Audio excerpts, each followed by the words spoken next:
Yan, maulan gabi mga kamatik. Ito, naghahanap na naman tayo ng masisilayan na umang sa dilim mga kamatik. Dahil dito mga kamatik, sa Bicol, puro umang lang naman nakikita ko dito. Wala tayong maisip na iba gagawin. Kung sa Ringgola, hindi pwede kasi umuulan na. Ito mga kamatik, meron tayong nakita.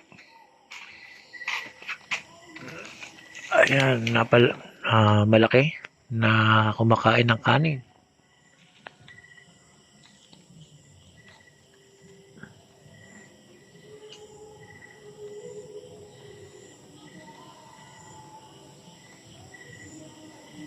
Ayan mga kamatik, kumakain yan. At dito, meron tayong namataan na ang shell niya ay napakaganda mga kamatik. Ayan.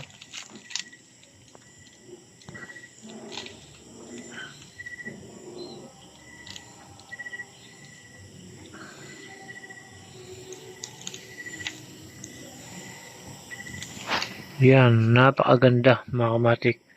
Yan yata yung nakuha ko na ito pa mga kamatik. Nakuha ko sa dagat.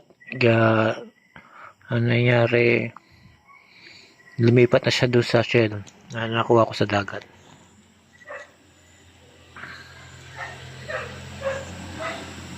Ito pa mga kamatik, meron pa tayong nakikita dito. Ito siya mga kamatik.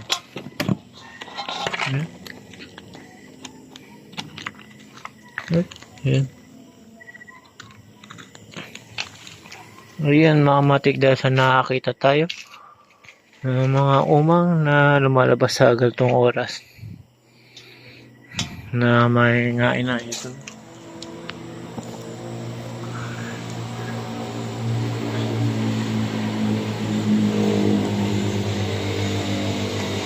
Ayan mga kamatik, lumalakas na naman ang ulan.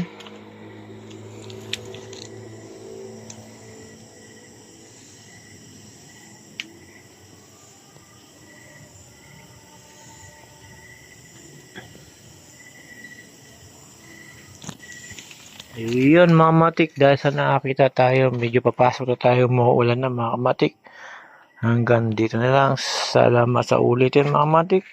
Maghahanap pa tayo ng umang na kakaibang kulay at shell nila mga kamatik. Kasi kaya umang pinupuntirya ko mga content ko mga kamatik. Dahil sa nakakatuwa din naman siya tignan.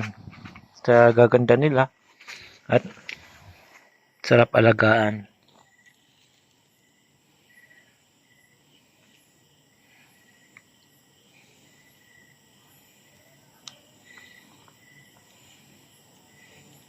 Ayan mga matis, salamat again.